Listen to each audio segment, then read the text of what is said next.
Čau lidi, co mě ještě neskutečně vytáčí, jsou ty jejich nízké objemy.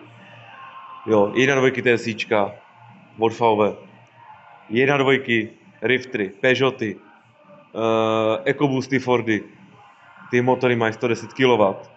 Moje nafta má 103 a je to 2 litr. Jaký si myslíte, že vydrží díl? Já mám B6C, teďka loni udělaný motor. Ten motor mě na to 400 000 a vím, že mě na dalších 400 zvládne. Ty motory jsou vyhoněný po 150 000. Není možný, aby po 150 000 v oleji byly špony. Ano, každý motor pouští špony. Jenže to jsou motory, které mají 300 000, 400 000, 500 000 jsem tady měl auto, i 600 000. Ty motory na to mají sakra právo. 1.2 to prostě nezvládají. Po 150 000 ty motory jsou vyhoněný, ty motory jsou kaput. Jo, a hlavně oni vám dají do Riftera 1.2 turbinou. Rifter? Vždyť to je něco jak tohle. Jak můžu do toho dát 1.2? Ty motory to nezvládají. Ano, ono to má hezký tah, když to jede. Ono to všechno funguje, když je to nový. Ale co, až tomu skončí záruka? A hlavně, co 30 000, co děláte olej? Děláte i rozvody. Chtěl jsem si přiučit přípravky v Peugeotu. Tam mě řekli, že nehrozí. Proč? Protože to dělají každý den. Nic to nevydrží. Našel jsem teďka korejskou značku, ježíš, to byl myslím Sankyong nebo něco takového. A mají pick-upa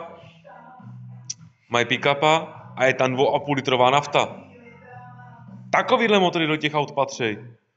Co se týče Kodiaku, Karoku, Rifteru a dalších tady těchto velkých. Jo, jak jsou třeba Connecty od Forda a další. Já jsem tam spaty na 2. Do prdele, dejte tam pořádný motor a to vydrží. To prostě, tomu skončí záruka a půjdete s pláčem. Protože ty motory to nezvládnou. Absolutně to nezvládnou. Držte si svoje auto.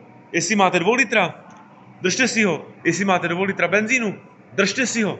Protože nic jiného vám fungovat tak dobře nebude. Ano, nasypete do toho 80 000 za generálku motoru. I klidně kilo. Ale furt se vám to vyplatí víc, než si koupit nový auto. Mám tady Fremonta, kterýho tam zprasil nějaký mechanik.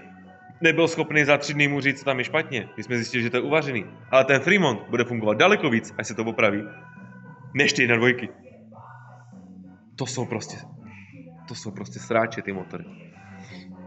2litrový MPIčko starý. Super. Jo. FSIčka, TSIčka, co byly ve 2. Tam je to už na hraně, ale furt ty motory toho vydrží víc, než vám to zvládnou tady ty nový. V těch 3, 4. Nízký objemy. Nenadarmo se říká, objem prostě ničím nenahradíš. Funguje to. Nechte si starou vranu, držte si ji. Mějte. Čau.